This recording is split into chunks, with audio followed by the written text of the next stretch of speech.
자, 무한 등비급수 한번 다뤄볼게요. 자, 일단 무한급수라고 하는 것을 잠깐 복습해 본다면 n이 1부터 무한대까지 갈 때 an이라 그랬죠. 자, 이것이 무한급수고요.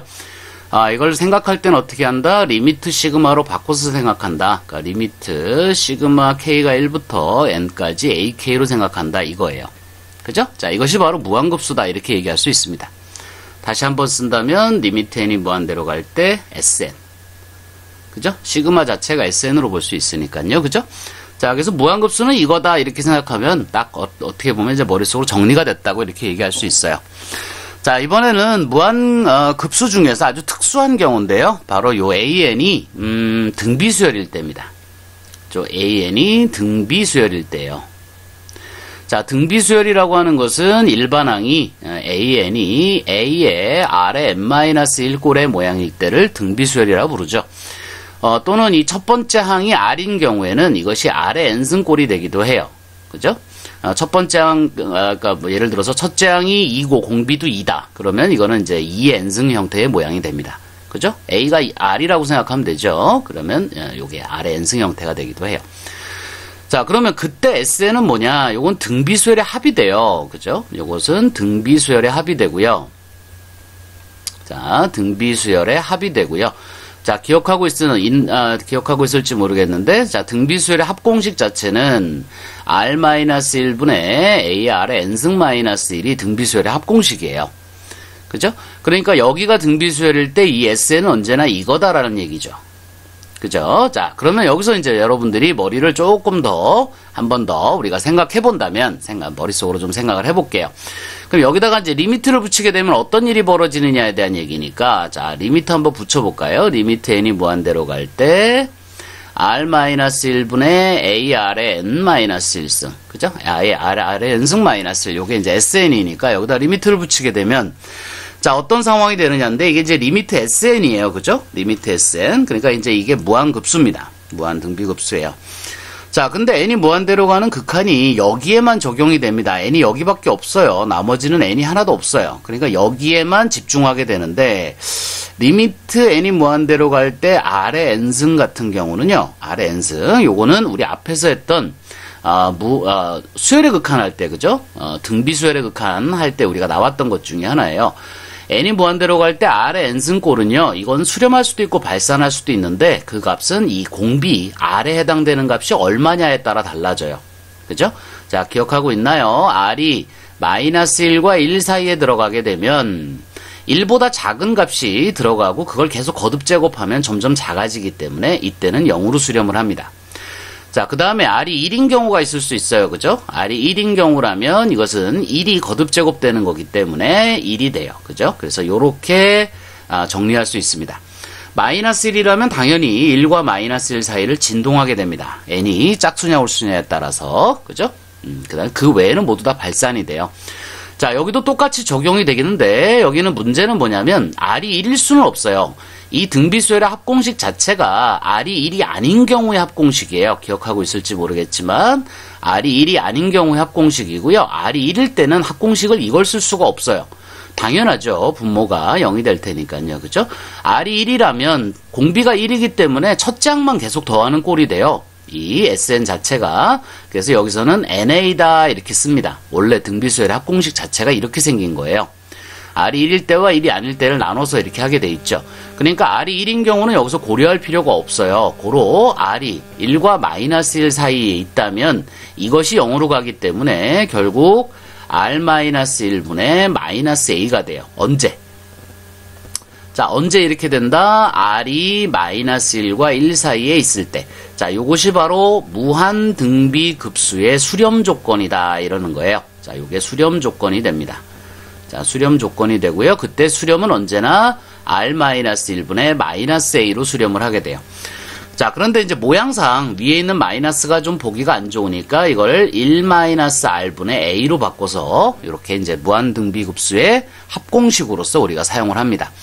1-R분의 A라고 하는 요 형태는 앞에서도 우리가 점화식계에서 한번 봤던 형태인데요. 요 모양 자체는.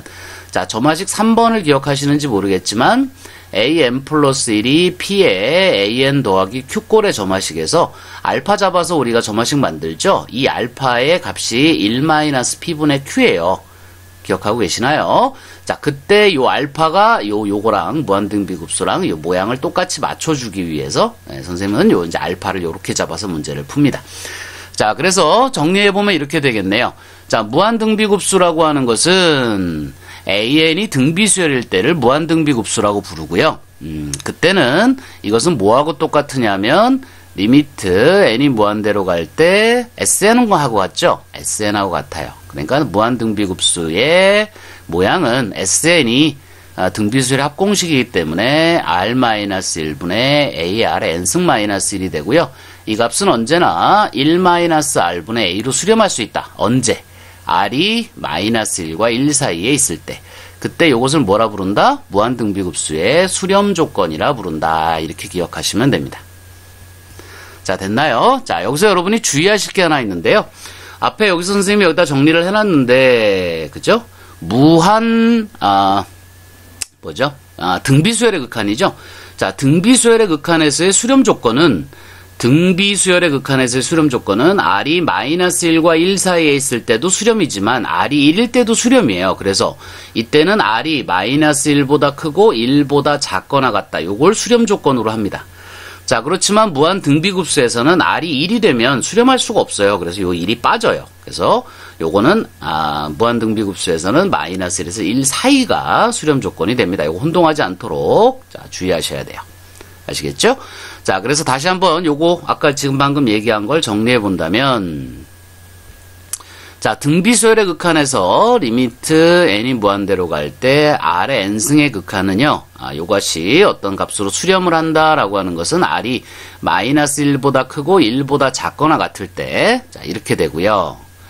자, 그 다음 무한등비 급수에서 n이 1부터 무한대까지 갈 때 r의 n승의 형태가 수렴을 한다라고 하는 것은 요거는 뭐 r의 n승이니까 여러분들이 1-r분의 r이라고 할 수 있겠죠. 첫째 항도 r이기 때문에 그래요. 원래 이 자리가 첫째 항의 자리인데 n이 1일 때 첫째 항도 r이니까 이렇게 쓸 수 있겠죠. 자, 이때는 수렴 조건이 뭐가 된다? -1에서 1 사이가 된다. 여기는 1이 들어가질 않아요. 요것만 주의하시면 됩니다. 아시겠죠?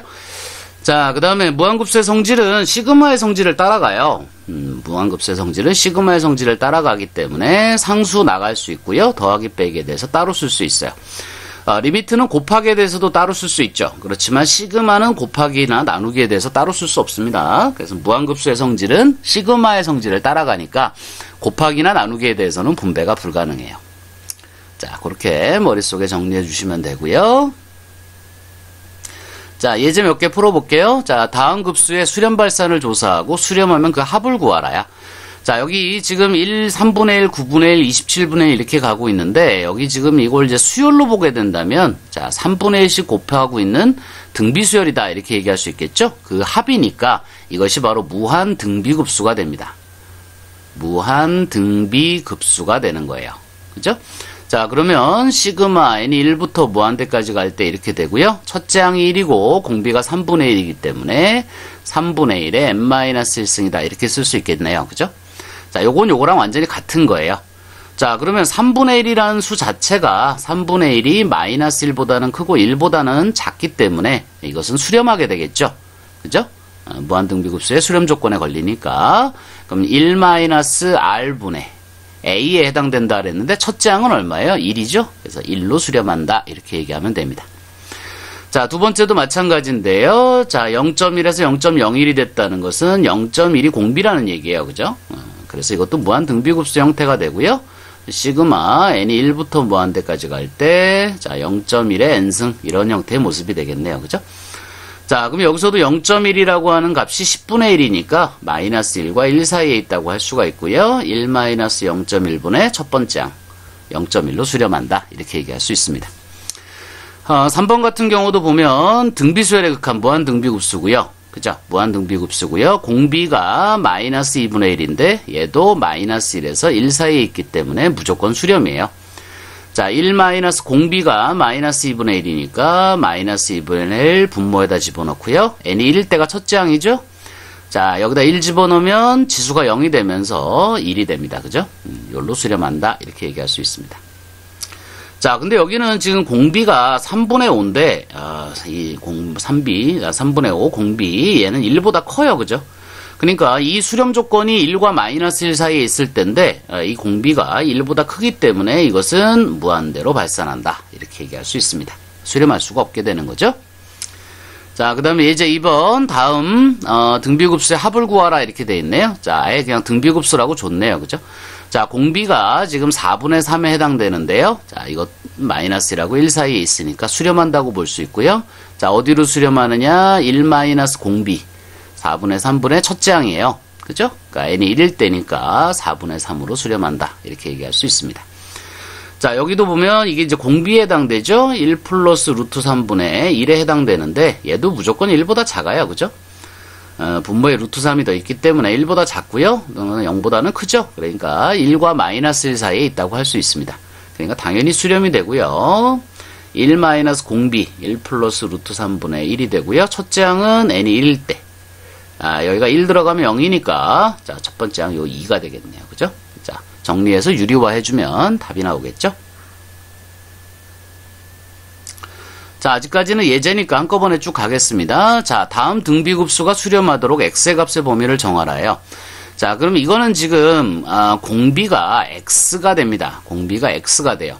그럼 공비가 문자기 때문에 이것이 그 범위에 따라서 수렴할 수도 있고 안 할 수도 있어요. 그죠?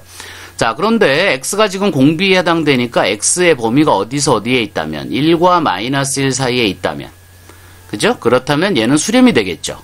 그죠? 수렴하도록 x의 범위를 구하라 이렇게 돼 있으니까 x의 범위는 1과 마이너스 1 사이에 있을 때다 이렇게 얘기할 수 있고요. 자, 어디로 수렴하느냐? 그럼 1 마이너스 x분의 1로 수렴한다. x가 공비고 첫째 항이 1이기 때문에 그렇습니다. 자, 아예 머릿속에 기억해 두세요. 여기에 등비수열에 어떤 모양이 나왔다면 이것은 무조건 1 마이너스 r분의 a로 수렴한다. 언제? r이 마이너스 1에서 1 사이에 있다면 이거거든요. 그죠? 무한등비급수 합공식이. 자, 여기도 공비를 찾아보면 공비가 얼마? 공비가 얼마예요? 자, 나가는 걸 보면 플러스 마이너스 반복되고 있으니까 공비가 마이너스고요. 마이너스 2x가 공비인가 보다. 그죠? 맞죠? 자, 그러면 마이너스 2x가 어느 사이에 있어야? 1과 마이너스 1 사이에 있어야 수렴이니까 이렇게 되겠죠? 자, 전체를 2로 나눠주게 되면 마이너스 2분의 1이 되고 마이너스 x가 되고 여기가 2분의 1이 될 거고요. 자, 전체에다가 마이너스 곱해주면 부등호가 바뀌어요. 그죠? 뭐 그래도 어쨌든 마이너스 2분의 1에서 2분의 1 사이가 되겠네요. 그죠? 자, 요것이 이제 수렴 조건이 될 것 같습니다. 자, 그 다음에 뭐 무한 등비급수를 이용해서 순환소수 다루는 부분이 잠깐 나오기는 하는데요. 요건 그냥 간단하게 생각하시면 돼요. 이 0.8땡이라고 하는 순환소수가 0.8888888 이걸 뜻하는 거고요. 그죠? 자, 이것은 0.8 더하기 0.08 더하기 0.008 이렇게 나가는 거잖아요. 자, 그래서 이것도 일종의 무한 등비급수가 된다는 거고요. 자, 여기서 이쪽으로 갈 때 공비에 해당되는 것은 0.1입니다. 그죠? 자, 첫 번째 항은 0.8이고 공비가 0.1인 무한 등비급수가 된다는 거고요. 0.1이 1과 마이너스 1 사이, 뭐 0보다는 크니까 1과 마이너스 1 사이에 있기 때문에 수렴하고요. 어디로 수렴? 1 마이너스 공비분의 첫째 항으로 수렴. 이렇게 되는 거예요. 그죠? 그러면 이게 0.9분의 0.8이 되니까 이것이 9분의 8로 바꿀 수 있다. 뭐 이런 얘기가 됩니다. 그죠? 그래서 등비급수를 이용해서 순환소수 바꾸는 방법이 이제 이렇게 무한 등비급수를 이용하기도 합니다. 그죠? 뭐 하지만 뭐 그렇게 어렵진 않아요. 자, 이런 것도 마찬가지로 1.3636 이렇게 나가는 순환소수가 되니까 뭐 1 플러스로 갈까요? 1 플러스 0.36 더하기 0.0036 이렇게 나가는 무한급수가 되겠죠? 0.000036 이렇게 나가는. 자, 그럼 첫 번째 항 1은 그냥 놔두고요. 여기서 이렇게 보시면 0.01이 공비예요. 그러니까 1 플러스 그냥 두고요. 1 마이너스 0.01분의 첫 번째 항 0.36 이런 식으로 해서 무한등비급수를 기하분수로 바꿀 수 있다. 뭐 그런 얘기가 됩니다. 자, 그 다음에 5번에서는요, 자, 다음 등비급수의 합을 구하라 했는데, 자, 무한급수는, 무한급수의 성질에서 어디 있었죠? 올라가 볼까요? 자, 여기 있었네요. 그죠? 자, 무한급수의 성질에서 두 무한급수가 수렴한다면, 더하기 빼기에 대해서는 언제든지 분리가 가능하고 상수 앞으로 보낼 수 있다는 이런 성질이 있었어요. 그죠? 시그마의 성질에 준한다 그랬죠. 자, 그러니까 여기도 보면 요거 앞에 거 수렴 여러분이 생각할 수 있을까요? n이 1부터 무한대까지 갈 때, 자, 여기가 4n분의 3인데요. 자, 3은 앞으로 보낼 수 있고요. 3 앞으로 보내고요. n이 1부터 무한대까지 가고, 여기가 이제 4의 n승분의 1이니까 4분의 1의 n승으로 볼 수 있고요. 자, 공비가 4분의 1로 잡히는데, 4분의 1은 0과 1 사이에 있기 때문에, 0하고 마이너스 1 사이에 있어서 수렴으로 볼 수 있습니다. 그죠? 그러니까 이것도 수렴이고요. 그 다음에 3분의 1의 n승, 3의 n승분의 1. 얘도 마찬가지로 수렴이 돼요.